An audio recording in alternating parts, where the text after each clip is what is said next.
Hello बच्चों, कैसे हैं आप लोग। Welcome to the achieve education centre. तो लास्ट क्लास में हमने प्रेजेंट कॉन्टीन्यूअस टेंस के बारे में पढ़ा था। आज हम लोग पास्ट कॉन्टीन्यूअस टेंस के बारे में पढ़ेंगे। कॉन्टीन्यूअस टेंस को ही प्रोग्रेसिव टेंस भी बोलते हैं, क्योंकि कॉन्टीन्यूअस टेंस का मतलब ही होता है कोई भी चीज़ जो जारी है, जो चल रहा है, उसी को कॉन्टीन्यूअस टेंस बोलते हैं, और प्रोग्रेसिव टेंस भी उसी को बोलते हैं। तो अभी तक हमने प्रेजेंट कॉन्टीन्यूअस टेंस पढ़ा था, आज पास्ट कॉन्टीन्यूअस टेंस पढ़ेंगे। तो चलिए वीडियो को शुरू करते हैं और पढ़ते हैं हम पास्ट कॉन्टीन्यूअस टेंस के बारे में। तो सबसे पहली जो बात होती है पास्ट कॉन्टीन्यूअस टेंस में, तो इसकी पहचान कैसे कर सकते हैं हम कि ये पास्ट कॉन्टीन्यूअस टेंस है या नहीं है, हमें ये पहचान करना है। तो पहचान करने के लिए जो होता है वो है रहा था, रही थी और रहे थे। इससे पहले जब मैंने प्रेजेंट कॉन्टीन्यूअस टेंस पढ़ाया था तो उसमें आपको बताया था कि जो पहचान होगी वो है रहा है, रही है, रहे हैं। अब हम पास्ट कॉन्टीन्यूअस टेंस पढ़ रहे हैं, तो पास्ट कॉन्टीन्यूअस टेंस में आपको पता है था, थी, थे, तो वैसे ही नॉर्मली आता है पास्ट में। तो ऐसे ही जो इसकी पहचान होगी पास्ट कॉन्टीन्यूअस टेंस की, वो होगा रहा था, रही थी, रहे थे। ठीक है। अब हम अगर इसके फार्मूले की बात करें कि इसमें पहचान हो गई, ये फार्मूला क्या होगा इसका, तो फार्मूले की अगर मैं बात करूंगा तो फार्मूला सब्जेक्ट लिखना है आपको सबसे पहले, फिर आपको हेल्पिंग वर्ब यूज करनी है। हेल्पिंग वर्ब जो प्रेजेंट कॉन्टीन्यूअस टेंस में था, प्रेजेंट कॉन्टीन्यूअस में इज, एम और आर था, ये आपको पता है।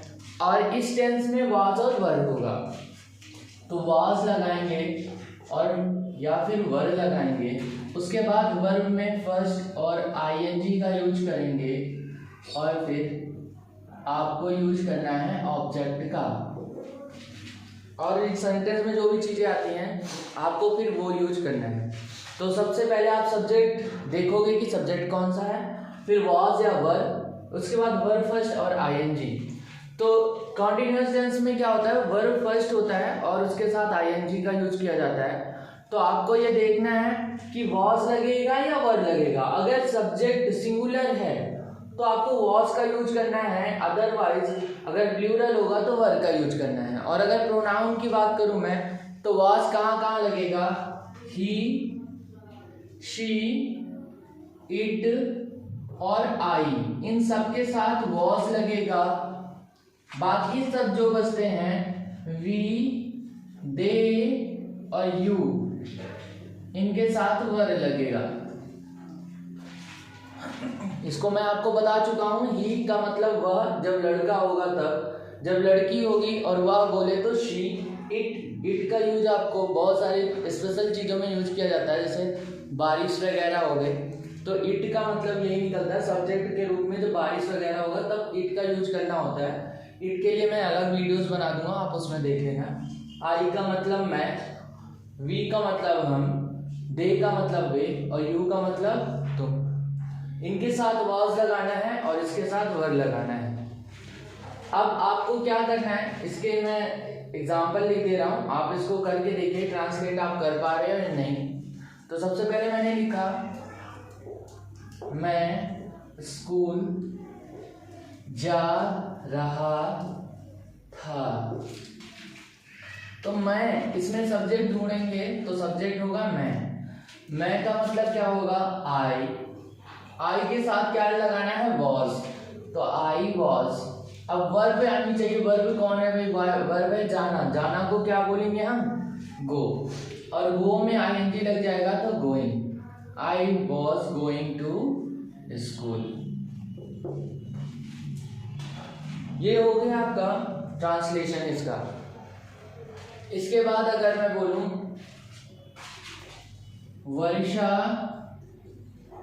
हो रही थी, वर्षा हो रही थी, तो वर्षा हो रही थी कि अगर मैं बोलूं ट्रांसलेट करने को, तो वर्षा, मैंने बताया था आपको इससे पहले लास्ट क्लास में, वर्षा के साथ हमेशा आपको इट का यूज करना है एज अ सब्जेक्ट, सब्जेक्ट की तरह यूज करना है इट को, इट। और उसके बाद क्या हो जाएगा, इट के साथ क्या लगेगा, was, it was raining. It was raining हो जाएगा, वर्षा हो रही थी।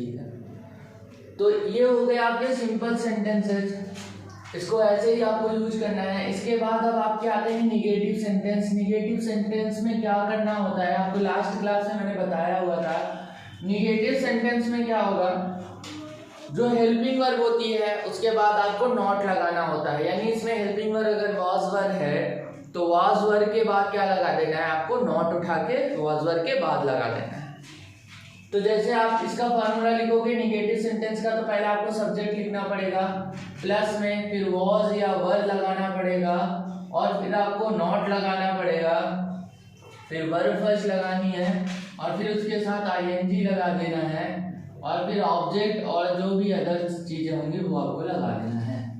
जैसे मैं बोलूं राम गांव नहीं जा रहा था, तो राम हो गया subject, Ram was not going to village. ये हो गया आपका translation, Ram was not going to village. अब अगर इसका आपको और भी सेंटेंस बनाना है तो वे रो नहीं रहे थे, दे और दे के साथ वर लगेगा तो दे वर नॉट क्राइंग।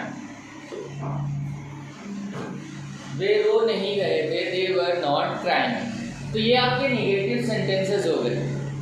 अब अगर आपको इंट्रोगेटिव सेंटेंस बनाना है तो इंट्रोगेटिव सेंटेंस में क्या करना होगा, आपको जो हेल्पिंग वर्ब होगी उसको सबसे आगे ले आना पड़ेगा, यानी वाज और वर्ब को सबसे आगे ले आना पड़ेगा आपको। तो अगर हम बात करते हैं इंट्रोगेटिव सेंटेंस की,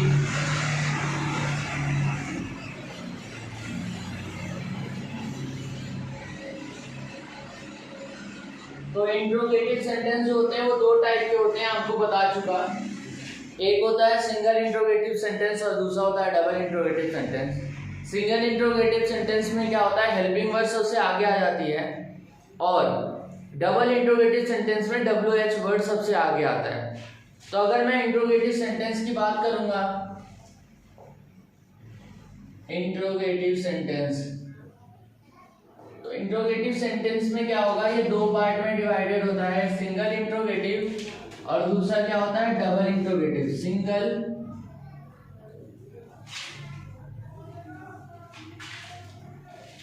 सिंगल इंट्रोगेटिव में अगर मैं फार्मूला लिखूं तो पहले वॉज या वर यानी हेल्पिंग वर्ब आ जाएगा आपका, फिर आपका क्या आ जाएगा, सब्जेक्ट आ जाएगा और फिर आ जाएगा आपका वर्ब फर्स्ट और फिर आपका आ जाएगा आईएनजी और फिर आएगा आपका ऑब्जेक्ट और फिर अदर चीजें जो भी होती हैं वो आ जाएंगी और लास्ट में क्वेश्चन मार्क आ जाएगा।